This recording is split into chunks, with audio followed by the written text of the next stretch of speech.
नमस्ते। Story house channel में आपका स्वागत है। हमारी आज की कहानी का नाम है हजारों अरबों रजनी का एक कहानी, सिंदबाद जहाजी की तीसरा समुद्री यात्रा की कहानी। महान कहानीकार अलिफ लैला के अनुसार सिंदबाद जहाजी अपनी तीसरी समुद्री यात्रा पर निकले। उन्होंने अपनी जहाज को सभी तैयारियों के साथ लोड कर लिया था और नौक पर बैठ गए। पहले दिन उन्होंने बहुत ही सुखद सफर किया, लेकिन दूसरे दिन से जब उन्होंने समुद्र में कुछ दूर जाकर आपस में बातचीत करते हुए चंद तरंगों का सामना किया तो सब बदल गया। जहाज को जोरदार तरंगों से झटका लगा और सिंदबाद जहाजी और उनकी साथियों को समुद्र में गिरने से बचाने के लिए जोरदार उड़ान भरनी पड़ी। जहाजी और उनकी टीम ने बहुत से उपायों से जहाज को बचाया। उन्होंने जहाज को अगले दिन सफलतापूर्वक किनारे पर ले जाया।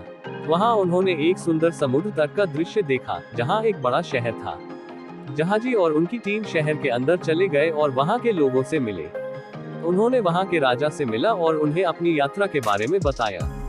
राजा ने सिंदबाद जहाजी की यात्रा के बारे में बहुत उत्साहित होकर सुना और उन्हें अपने दरबार में आमंत्रित किया।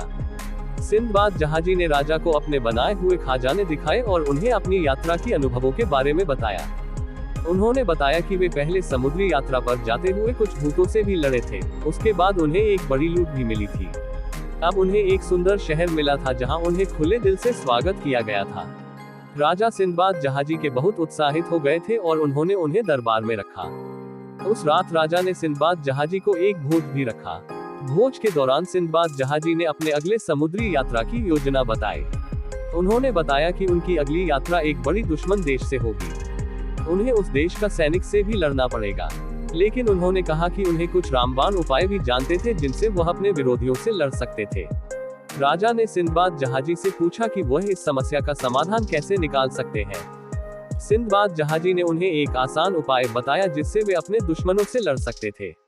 उन्होंने बताया कि वे एक विशेष प्रकार की पत्थर का इस्तेमाल कर सकते हैं जो उन्हें दुश्मनों से असंभव से लड़ने में मदद करेगा। ये पत्थर उनकी यात्रा के दौरान उनके साथ हमेशा रखा जाना चाहिए था। राजा ने सिंदबाद जहाजी को उस पत्थर को देने का फैसला किया। उन्होंने उस पत्थर को उनके साथ भेजा जो बहुत ही सुंदर था। सिंदबाद जहाजी ने अपनी तीसरी समुद्री यात्रा शुरू की और वे उस देश की तरफ चल दिए जहां उन्हें लड़ाई करनी थी। उन्होंने उस पत्थर का इस्तेमाल कर अपने दुश्मनों से लड़ाई की और उन्हें परास्त कर दिया। उन्होंने उस देश से बहुत सारा सोना और चांदी भी लूटा था। वे अपनी यात्रा के अंत में खुश होकर अपने घर लौट आए थे। उन्होंने राजा को बताया कि उन्होंने कैसे उन लोगों से लड़ाई की थी और उन्हें कैसे परास्त किया था। राजा बहुत खुश थे और उन्हें बहुत सम्मान दिया।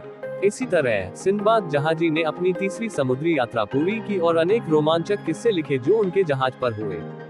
इन किस्सों को सुनकर लोग बहुत ही प्रभावित होते थे और सिंदबाद जहाजी को एक महान कथाकार माना जाता था।